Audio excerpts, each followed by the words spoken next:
Chapter 25 of David Copperfield. This recording is in the public domain. Recording by Tig Hines. David Copperfield by Charles Dickens. Chapter 25. Good and Bad Angels. I was going out at my door on the morning after that deplorable day of headache, sickness, and repentance, with an odd confusion in my mind relative to the date of my dinner party, as if a body of Titans had taken an enormous lever and pushed the day before yesterday some months back, when I saw a ticket porter coming upstairs with a letter in his hand. He was taking his time about his errand then, but when he saw me on the top of the staircase, looking at him over the banisters, he swung into a trot and came panting as if he had run himself into a state of exhaustion. "T. Copperfield, Esquire," said the ticket porter, touching his hat with his little cane. I could scarcely lay claim to the name, I was so disturbed by the conviction that the letter came from Agnes. However, I told him I was T. Copperfield, Esquire, and he believed it, and gave me the letter, which he said required an answer. I shut him out on the landing to wait for the answer, and went into my chambers again in such a nervous state, that I was fain to lay the letter down on my breakfast table, and familiarize myself with the outside of it a little, before I could resolve to break the seal. I found when I did open it, that it was a very kind note, containing no reference to my condition at the theatre. All it said was, "My dear Trotwood, I am staying at the house of papa's agent, Mr. Waterbrook, in Ely Place, Holborn. Will you come and see me to-day at any time you would like to appoint? Ever yours affectionately, Agnes." It took me such a long time to write an answer at all to my satisfaction, that I don't know what the ticket porter can have thought, unless he thought I was learning to write. I must have written half a dozen letters at least. I began one: "How can I ever hope, my dear Agnes, to efface from your remembrance the disgusting impression?" There I didn't like it, and I tore it up. I began another: "Shakespeare has observed, my dear Agnes, how strange it is that a man should put an enemy into his mouth." That reminded me of Markham, and it got no farther. I even tried poetry. I began one note in a 6-syllable line: "Oh, do not remember," but that associated itself with the 5th of November, and became an absurdity. After many attempts I wrote: "My dear Agnes, your letter is like you, and what could I say of it that would be higher praise than that? I will come at 4 o'clock. Affectionately and sorrowfully, T.C." With this missive, which I was in 20 minds at once about recalling, as soon as it was out of my hands, the ticket porter at last departed. If the day were half as tremendous to any other professional gentleman in Doctors' Commons as it was to me, I sincerely believe he made some expiation for his share in that rotten old ecclesiastical cheese.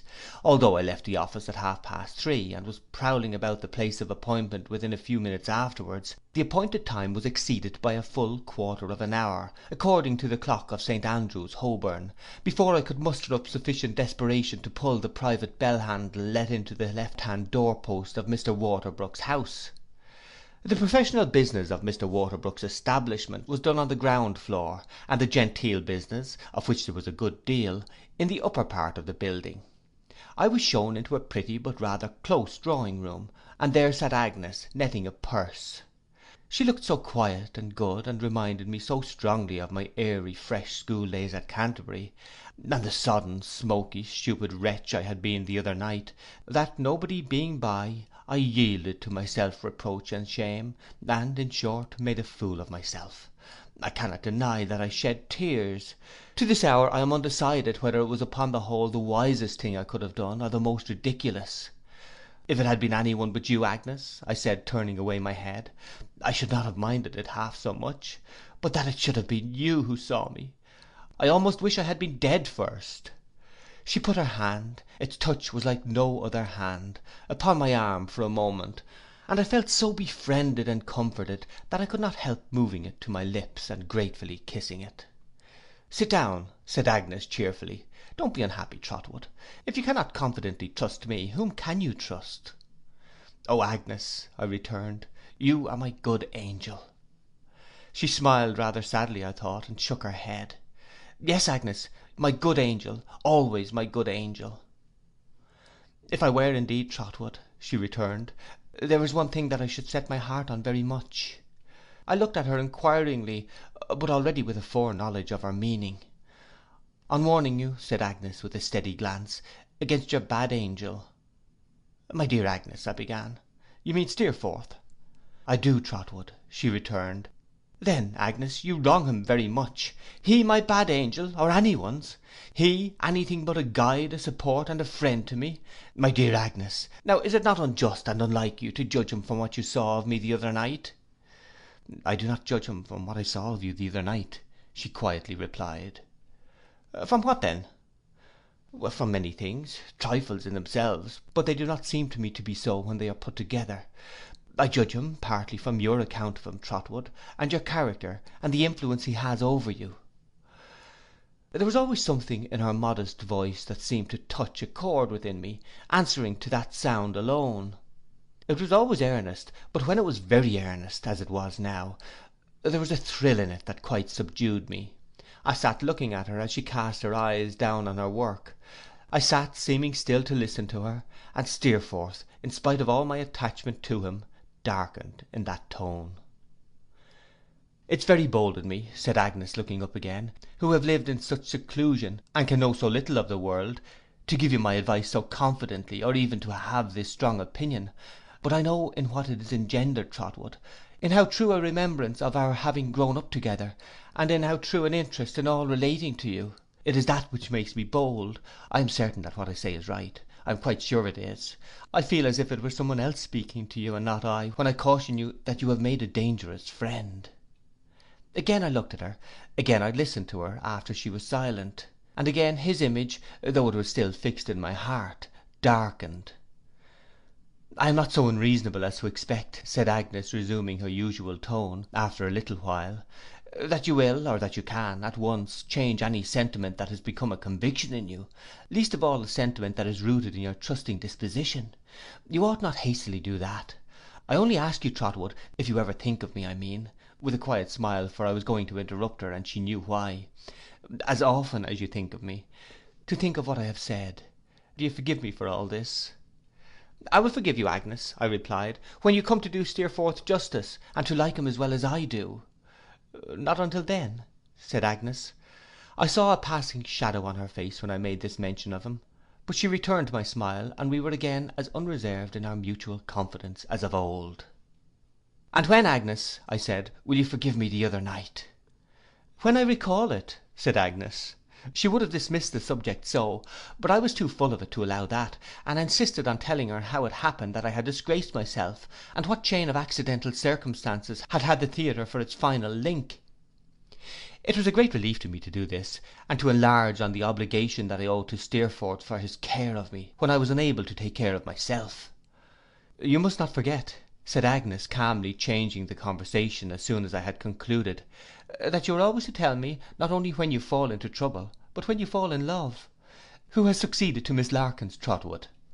'No one, Agnes.' 'Some one, Trotwood,' said Agnes, laughing, and holding up her finger. 'No, Agnes, upon my word. There is a lady, certainly, at Mrs Steerforth's house, who is very clever, and whom I like to talk to, Miss Dartle, but I don't adore her.'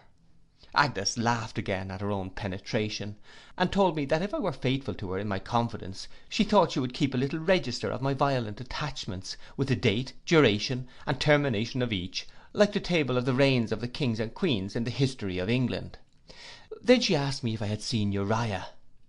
'Uriah Heep,' said I, 'no. Is he in London?' 'He comes to the office down stairs every day,' returned Agnes. 'He was in London a week before me. I am afraid on disagreeable business, Trotwood.' 'On some business that makes you uneasy, Agnes, I see,' said I. 'What can that be?' Agnes laid aside her work, and replied, folding her hands upon one another, and looking pensively at me out of those beautiful soft eyes of hers, 'I believe he is going to enter into partnership with papa.' 'What, Uriah, that mean fawning fellow, worm himself into such promotion!' I cried indignantly. 'Have you made no remonstrance about it, Agnes? Consider what a connection he is likely to be. You must speak out. You must not allow your father to take such a mad step. You must prevent it, Agnes, while there's time.' Still looking at me, Agnes shook her head while I was speaking, with a faint smile at my warmth, and then replied, 'You remember our last conversation about papa? It was not long after that, not more than 2 or 3 days, when he gave the first intimation of what I tell you. It was sad to see him struggling between his desire to represent it to me as a matter of choice on his part, and his inability to conceal that it was forced upon him. I felt very sorry. Forced upon him, Agnes? Who forces it upon him? Uriah, she replied after a moment's hesitation, has made himself indispensable to papa. He is subtle and watchful. He has mastered papa's weaknesses, fostered them, and taken advantage of them, until, to say all that I mean in a word, Trotwood, papa is afraid of him. There was more that she might have said, more that she knew, or that she suspected, I clearly saw. I could not give her pain by asking what it was, for I knew that she withheld it from me to spare her father. It had long been going on to this, I was sensible. Yes, I could not but feel, on the least reflection, that it had been going on to this for a long time. I remained silent. His ascendancy over papa, said Agnes, is very great. He professes humility and gratitude, with truth perhaps, I hope so, but his position is really one of power, and I fear he makes a hard use of his power. I said he was a hound, which at the moment was a great satisfaction to me. At the time I speak of, as the time when papa spoke to me, pursued Agnes, he had told papa that he was going away, that he was very sorry and unwilling to leave, but that he had better prospects. Papa was very much depressed then, and more bowed down by care than ever you or I have seen him, but he seemed relieved by this expedient of the partnership, though at the same time he seemed hurt by it and ashamed of it. And how did you receive it, Agnes? I did, Trotwood, she replied, what I hope was right. Feeling sure that it was necessary for papa's peace that the sacrifice should be made, I entreated him to make it. I said it would lighten the load of his life, I hope it will, and that it would give me increased opportunities of being his companion. Oh, Trotwood, cried Agnes, putting her hands before her face, as her tears started on it, I almost feel as if I had been papa's enemy instead of his loving child, for I know how he has altered in his devotion to me. I know how he has narrowed the circle of his sympathies and duties in the concentration of his whole mind upon me. I know what a multitude of things he has shut out for my sake, and how his anxious thoughts of me have shadowed his life, and weakened his strength and energy by turning them always upon one idea. If I could ever set this right, if I could ever work out his restoration, as I have so innocently been the cause of his decline. I had never before seen Agnes cry. I had seen tears in her eyes when I had brought new honours home from school, and I had seen them there when I last spoke about her father, and I had seen her turn her gentle head aside when we took leave of one another, but I had never seen her grieve like this. It made me so sorry that I could only say, in a foolish, helpless manner, pray, Agnes, don't, my dear sister. But Agnes was too superior to me in character and purpose, as I know well now, whatever I might know or not know then, to be long in need of my entreaties. The beautiful calm manner which makes her so different in my remembrance from everybody else, came back again, as if a cloud had passed from a serene sky. We are not likely to remain alone much longer, said Agnes, and while I have an opportunity, let me earnestly entreat you, Trotwood, to be friendly to Uriah. Don't repel him, don't resent, as I think you have a great disposition to do, what may be uncongenial to you in him. He may not deserve it, for we know no certain ill of him. In any case, think first of papa and me. Agnes had no time to say more, for the room door opened, and Mrs. Waterbrook, who was a large lady, or who wore a large dress, I don't exactly know which, for I don't know which was dress and which was lady, came sailing in. I had a dim recollection of having seen her at the theatre, as if I had seen her in a pale magic lantern, but she appeared to remember me perfectly, and still to suspect me of being in a state of intoxication.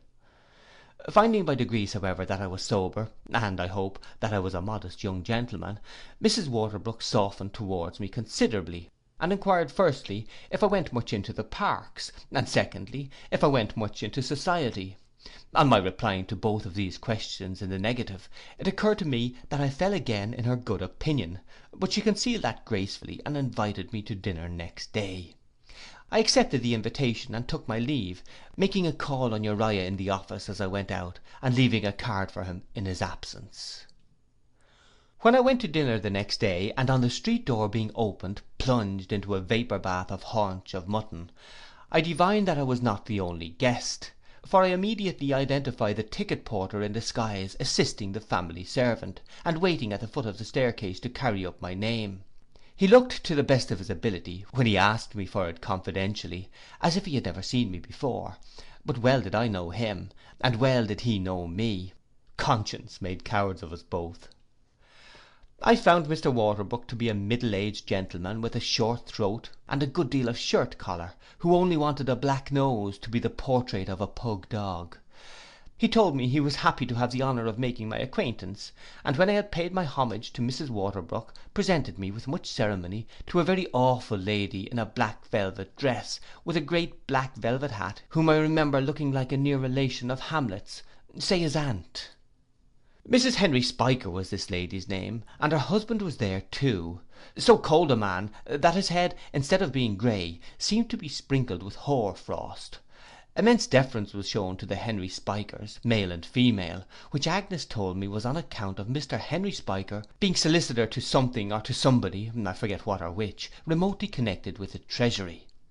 I found Uriah Heep among the company, in a suit of black, and in deep humility. He told me, when I shook his hand with him, that he was proud to be noticed by me, and that he really felt obliged to me for my condescension. I could have wished that he had been less obliged to me, for he hovered about me in his gratitude all the rest of the evening, and whenever I said a word to Agnes, was sure, with his shadowless eyes and cadaverous face, to be looking gauntly down upon us from behind. There were other guests, all iced for the occasion, as it struck me, like the wine. But there was one who attracted my attention before he came in, on account of my hearing his name announced as Mr. Traddles. My mind flew back to Salem House, and could it be Tommy, I thought, who used to draw the skeletons? I looked for Mr. Traddles with unusual interest. He was a sober, steady looking young man of retiring manners, with a comic head of hair, and eyes that were rather wide open, and he got into an obscure corner so soon, that I had some difficulty in making him out.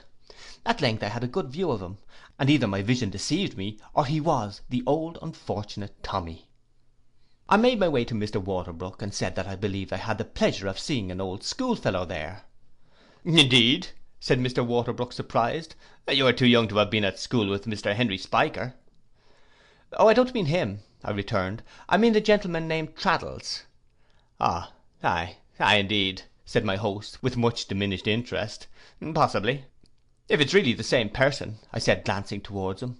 It was at a place called Salem House, where we were together, and he was an excellent fellow.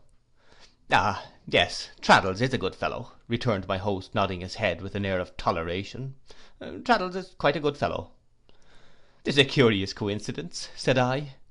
It is, really, returned my host, quite a coincidence that Traddles should be here at all, as Traddles was only invited this morning, when the place at the table, intended to be occupied by Mrs. Henry Spiker's brother, became vacant, in consequence of his indisposition. A very gentlemanly man, Mrs. Henry Spiker's brother, Mr. Copperfield. I murmured an assent, which was full of feeling, considering that I knew nothing at all about him, and I inquired what Mr. Traddles was by profession.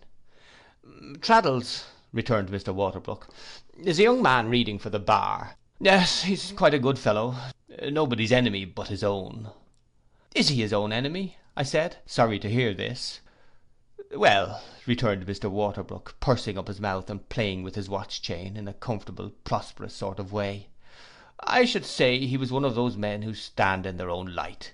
Yes, I should say he would never, for example, be worth £500. Traddles was recommended to me by a professional friend. Oh, yes, he has a kind of talent for drawing briefs and stating a case in writing, plainly. I am able to throw something in Traddles' way in the course of the year, something for him considerable. Oh, yes.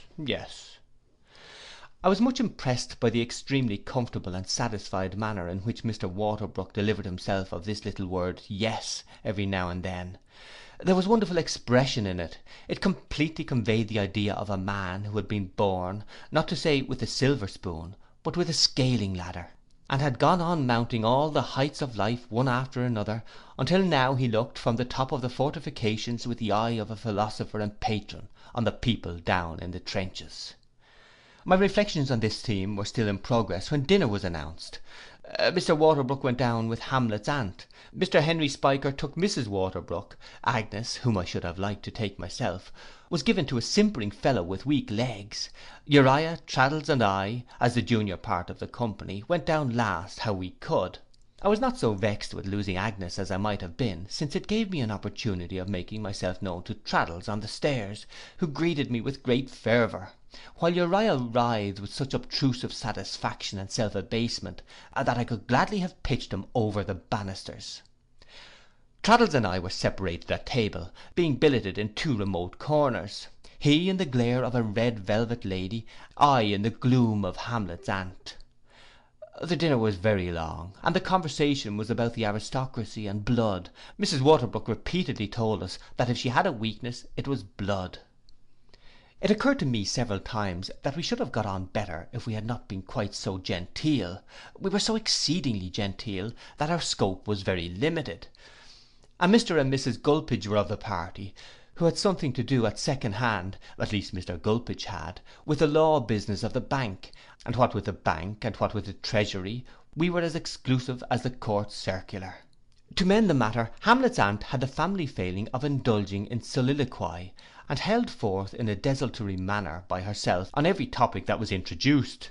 These were few enough to be sure, but as we always fell back upon blood, she had as wild a field for abstract speculation as her nephew himself. We might have been a party of ogres, the conversation assumed such a sanguine complexion. I confess I am of Mrs. Waterbrook's opinion, said Mr. Waterbrook, with a glass of wine at his eye. Other things are very well in their way, but give me blood. Oh, there is nothing, observed Hamlet's aunt, so satisfactory to one. There is nothing that is so much one's beau ideal of all that sort of thing, speaking generally. There are some low minds, not many I am happy to believe, but there are some, that would prefer to do what I should call bow down before idols, positively idols, before service, intellect, and so on. But these are intangible points. Blood is not so. We see blood in a nose, and we know it. We see it in a chin, and we say, there it is, that's blood. It is an actual matter of fact. We point it out. It admits of no doubt.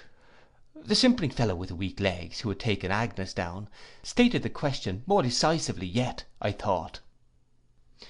Oh, you know, deuce take it, said this gentleman, looking round the board with an imbecile smile. We can't forego blood, you know. We must have blood, you know. Some young fellows, you know, may be a little behind their station, perhaps, in point of education and behaviour, and may go a little wrong, you know, and get themselves and other people into a variety of fixes and all that, but deuce take it, it's delightful to reflect that they've got blood in them. Myself, I'd rather at any time be knocked down by a man who had got blood in him, than I'd be picked up by a man who hadn't.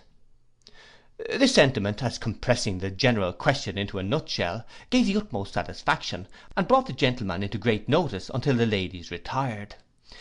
After that, I observed that Mr. Gulpidge and Mr. Henry Spiker, who had hitherto been very distant, entered into a defensive alliance against us, the common enemy, and exchanged a mysterious dialogue across the table for our defeat and overthrow. That affair of the first bond for £4,500 has not taken the course that was expected, Spiker, said Mr. Gulpidge. Do you mean the D of A's? said Mr. Spiker. The C of B's, said Mr. Gulpidge. Mr. Spiker raised his eyebrows and looked much concerned. When the question was referred to Lord, I needn't name him, said Mr. Gulpidge, checking himself. I understand, said Mr. Spiker. N. Mr. Gulpidge darkly nodded. Was referred to him, his answer was, money or no release. Lord bless my soul, cried Mr. Spiker.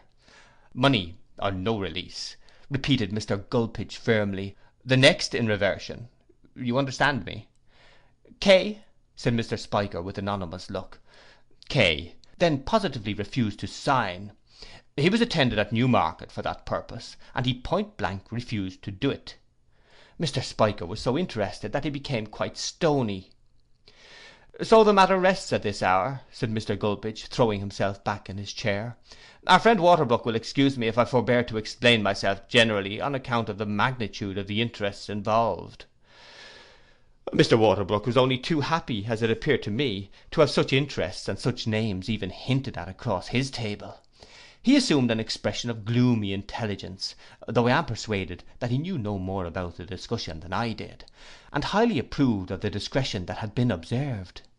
Mr. Spiker, after the receipt of such a confidence, naturally desired to favour his friend with a confidence of his own; therefore the foregoing dialogue was succeeded by another, in which it was Mr. Gulpidge's turn to be surprised, and that by another, in which the surprize came round to Mr. Spiker's turn again, and so on turn and turn about.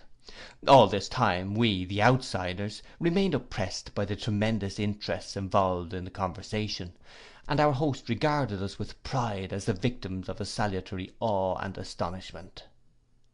I was very glad indeed to get upstairs to Agnes, and to talk with her in a corner, and to introduce Traddles to her, who was shy but agreeable, and the same good natured creature still. As he was obliged to leave early on account of going away next morning for a month, I had not nearly so much conversation with him as I could have wished, but we exchanged addresses, and promised ourselves the pleasure of another meeting when he should come back into town. He was greatly interested to hear that I knew Steerforth, and spoke of him with such warmth that I made him tell Agnes what he thought of him; but Agnes only looked at me the while, and very slightly shook her head when only I observed her. As she was not among people with whom I believed she could be very much at home, I was almost glad to hear that she was going away within a few days, though I was sorry at the prospect of parting from her again so soon. This caused me to remain until all the company were gone. Conversing with her and hearing her sing was such a delightful reminder to me of my happy life in the grave old house she had made so beautiful, that I could have remained there half the night; but having no excuse for staying any longer, when the lights of Mr. Waterbrook's society were all snuffed out, I took my leave very much against my inclination. I then felt more than ever that she was my better angel, and if I thought of her sweet face and placid smile, as though they had shone on me from some removed being, like an angel, I hope I thought no harm. I have said that the company were all gone, but I ought to have excepted Uriah, whom I don't include in that denomination, and who had never ceased to hover near us. He was close behind me when I went down stairs. He was close behind me when I walked away from the house, slowly fitting his long skeleton fingers into the still longer fingers of a great Guy Fawkes pair of gloves. It was in no disposition for Uriah's company, but in remembrance of the entreaty Agnes had made to me, that I asked him if he would like to come home to my rooms and have some coffee. "Oh, really, Master Copperfield," he rejoined, "I beg your pardon, Mr. Copperfield, but the other comes so natural. I don't like that you should put a constraint upon yourself to ask an humble person like me to your house." "There's no constraint in the case," I said. "Will you come?" "I should like to very much," replied Uriah with a writhe. "Well then, come along," said I. I could not help being rather short with him, but he appeared not to mind it. We went the nearest way without conversing much upon the road, and he was so humble in respect of those scarecrow gloves, that he was still putting them on, and seemed to have made no advance in that labour when we got to my place. I led him up the dark stairs, to prevent his knocking his head against anything, and really his damp cold hand felt so like a frog in mine, that I was tempted to drop it and run away. Agnes and hospitality prevailed, however, and I conducted him to my fireside. When I lighted my candles, he fell into meek transports with the room that was revealed to him, and when I heated the coffee in an unassuming block tin vessel in which Mrs. Crupp delighted to prepare it, chiefly I believe because it was not intended for the purpose, being a shaving pot, and because there was a patent invention of great price mouldering away in the pantry, he professed so much emotion, that I could joyfully have scalded him. "Oh, really, Master Copperfield, I mean Mr. Copperfield," said Uriah, "to see you waiting upon me is what I never could have expected. But one way and another, so many things happened to me which I never could have expected, I am sure, in my humble station, and it seems to rain blessings on my head. You have heard something, I dare say, of a change in my expectations, Master Copperfield, I should say Mr. Copperfield." As he sat on my sofa, with his long knees drawn up under his coffee cup, and his hat and gloves upon the ground close to him, his spoon going softly round and round, his shadowless red eyes, which looked as if they had scorched their lashes off, turned towards me without looking at me, the disagreeable dints I have formerly described in his nostrils coming and going with his breath, and a snaky undulation pervading his frame from his chin to his boots, I decided in my own mind that I disliked him intensely. It made me very uncomfortable to have him for a guest, for I was young then, and unused to disguise what I so strongly felt. "You've heard something, I dare say, of a change in my expectations, Master Copperfield. I should say, Mr. Copperfield," observed Uriah. "Yes," I said, "something." "Ah, I thought Miss Agnes would know of it," he quietly returned. "I'm glad to find Miss Agnes knows of it. Oh, thank you, Mr. Copperfield." I could have thrown my boot jack at him, it lay ready on the rug, for having entrapped me into the disclosure of anything concerning Agnes, however immaterial, but I only drank my coffee. "What a prophet you have shewn yourself to be, Master Copperfield," pursued Uriah. "Dear me, what a prophet you have proved yourself to be. Don't you remember saying to me once, that perhaps I should be a partner in Mr. Wickfield's business, and perhaps it might be Wickfield and Heep? You may not recollect it, but when a person is humble, Master Copperfield, a person treasures such things up." "I recollect talking about it," said I, "though I certainly did not think it very likely then." "Oh, who would have thought it likely, Mr. Copperfield," returned Uriah enthusiastically. "I am sure I didn't myself. I recollect saying with my own lips, that I was much too humble. So I considered myself, really and truly." He sat with that carved grin on his face, looking at the fire, as I looked at him. "But the humblest persons, Master Copperfield," he presently resumed, "may be the instruments of good. I am glad to think I have been an instrument of good to Mr. Wickfield, and that I may be more so. Oh, what a worthy man he is, Mr. Copperfield, but how imprudent he has been." "I am sorry to hear it," said I could not help adding rather pointedly, "on all accounts."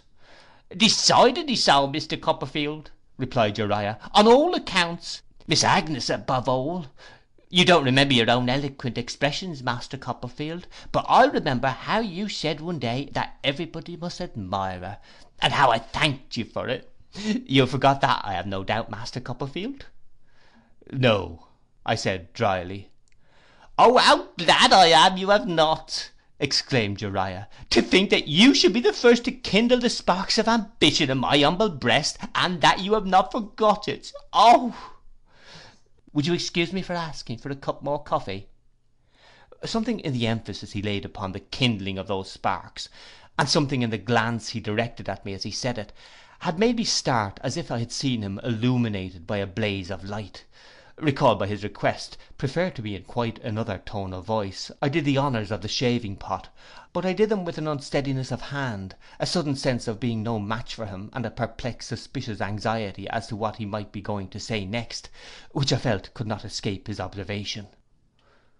He said nothing at all.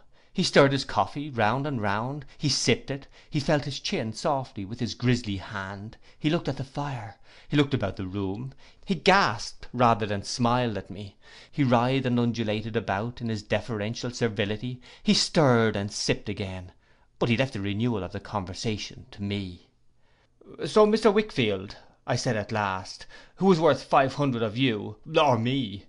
For my life, I think, I could not have helped dividing that part of the sentence with an awkward jerk. "Has been imprudent, has he, Mr. Heep?" "Oh, very imprudent indeed, Master Copperfield," returned Uriah, sighing modestly. "Oh, very much so. But I wish you'd call me Uriah, if you please. It's like old times." "Well, Uriah," said I, bolting it out with some difficulty. "Oh, thank you," he returned with fervour, "thank you, Master Copperfield. It's like the blowing of old breezes, or the ringing of old bells, is to hear you say Uriah. I beg your pardon, was I making any observation?" "About Mr. Wickfield," I suggested. "Oh, yes, truly," said Uriah. "Ah, great imprudence, Master Copperfield. It's a topic that I wouldn't touch upon to any soul but you. Even to you I can only touch upon it, and no more. If any one else had been in my place during the last few years, by this time he would have had Mr. Wickfield, oh, what a worthy man he is, Master Copperfield, too, under his thumb, under his thumb," said Uriah very slowly, as he stretched out his cruel looking hand above my table, and pressed his own thumb upon it until it shook and shook the room. If I had been obliged to look at him with him splay foot on Mr. Wickfield's head, I think I could scarcely have hated him more. Oh dear yes, Master Copperfield, he proceeded in a soft voice, most remarkably contrasting with the action of his thumb, which did not diminish its hard pressure in the least degree. There's no doubt of it. There would have been loss, disgrace, and I don't know what at all. Mr. Wickfield knows it. I am the humble instrument of humbly serving him, and he puts me on an eminence I could hardly have hoped to reach. How thankful should I be!' With his face turned towards me as he finished, but without looking at me, he took his crooked thumb off the spot where he had planted it, and slowly and thoughtfully scraped his lank jaw with it, as if he were shaving himself. I recollect well how indignantly my heart beat as I saw his crafty face, with the appropriately red light of the fire upon it, preparing for something else. 'Master Copperfield,' he began, 'but I am keeping you up.' 'You are not keeping me up. I generally go to bed late.' 'Thank you, Master Copperfield. I have risen from my humble station since you first used to address me, it is true, but I am humble still. I hope I shall never be otherwise than humble. You will not think the worst of my humbleness if I make a little confidence to you, Master Copperfield, will you?' 'Oh, no,' said I with an effort. 'Thank you.' He took out his pocket handkerchief, and began wiping the palms of his hands. 'Miss Agnes, Master Copperfield.' 'Well, Uriah?' 'Oh, how pleasant to be called Uriah spontaneously!' he cried, and gave himself a jerk like a convulsive fish. 'You thought her looking very beautiful to-night, Master Copperfield.' 'I thought her looking as she always does, superior in all respects to every one around her,' I returned. 'Oh, thank you, it's so true,' he cried. 'Oh, thank you so much for that.' 'Not at all,' I said loftily. 'There's no reason why you should thank me.' 'Why that, Master Copperfield,' said Uriah, 'is in fact the confidence that I'm going to take the liberty of reposing. Humble as I am,' he wiped his hands harder, looked at them and at the fire by turns, 'humble as my mother is, and lowly as our poor but honest roof has ever been, the image of Miss Agnes, I don't mind trusting you with my secret, Master Copperfield, for I have always overflowed towards you since the first moment I had the pleasure of beholding you in a pony shay, has been in my breast for years. Oh, Master Copperfield, with what a pure affection do I love the ground my Agnes walks on.' I believe I had a delirious idea of seizing the red hot poker out of the fire and running him through it. It went from me with a shock, like a ball fired from a rifle, but the image of Agnes, outraged by so much as a thought of this red-headed animal's, remained in my mind when I looked at him, sitting all awry as if his mean soul gripped his body, and made me giddy. He seemed to swell and grow before my eyes, the room seemed full of the echoes of his voice, and the strange feeling, to which perhaps no one is quite a stranger, that all this had occurred before, at some indefinite time, and that I knew what he was going to say next, took possession of me. A timely observation of the sense of power that there was in his face, did more to bring back to my remembrance the entreaty of Agnes, in its full force, than any effort I could have made. I asked him with a better appearance of composure than I could have thought possible a minute before, whether he had made his feelings known to Agnes. 'Oh no, Master Copperfield,' he returned, 'oh dear no, not to any one but you. You see I am only just emerging from my lowly station. I rest a good deal of hope on her observing how useful I am to her father, for I trust to be very useful to him indeed, Master Copperfield, and how I smooth the way for him, and keep him straight. She's so much attached to her father, Master Copperfield, oh what a lovely thing it is in a daughter, that I think she may come, on his account, to be kind to me.' I fathomed the depth of the rascal's whole scheme, and understood why he laid it bare. 'If you have the goodness to keep my secret, Master Copperfield,' he pursued, 'and not in general to go against me, I shall take it as a particular favour. You wouldn't wish to make unpleasantness. I know what a friendly heart you've got, but having only known me on my humble footing, on my humblest I should say, for I am very humble still, you might unbeknown go against me rather with my Agnes. I call her mine, you see, Master Copperfield. There's a song that says, I'd crowns resign to call them mine. I hope I do it one of these days. Dear Agnes, so much too loving and too good for any one that I could think of, was it possible that she was reserved to be the wife of such a wretch as this? 'There's no hurry at present, you know, Master Copperfield,' Uriah proceeded in a slimy way, as I sat gazing at him with this thought in my mind. 'My Agnes is very young still, and mother and me will have to work our way upwards, and make a good many new arrangements before it will be quite convenient. So I shall have time gradually to make her familiar with my hopes as opportunities offer.' 'Oh, I'm so much obliged to you for this confidence. It's such a relief, you can't think, to know that you understand our situation, and are certain, as you wouldn't wish to make unpleasantness in the family, not to go against me.' He took the hand which I dared not withhold, and having given it a damp squeeze, referred to his pale faced watch. 'Dear me,' he said, 'it's past 1. The moments slip away so in the confidence of old times, Master Copperfield, that it's almost half past 1.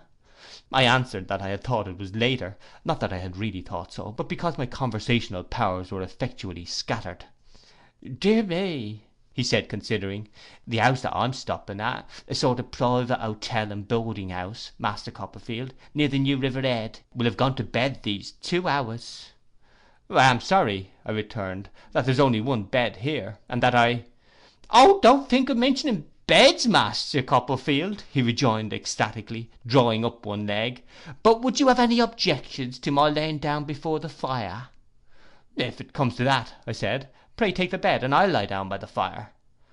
His repudiation of this offer was almost shrill enough, in the excess of its surprize and humility, to have penetrated to the ears of Mrs. Crupp, then sleeping I suppose in a distant chamber, situated at about the level of low water mark, soothing her slumbers by the ticking of an incorrigible clock, to which she always referred me when we had any little difference on the score of punctuality, and which was never less than 3/4 of an hour too slow, which had always been put right in the morning by the best authorities.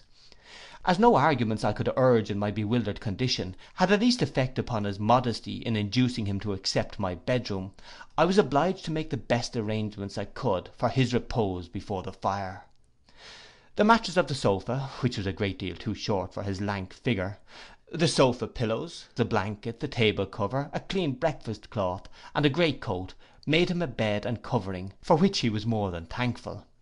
Having lent him a night cap, which he put on at once, and in which he made such an awful figure that I have never worn one since, I left him to his rest.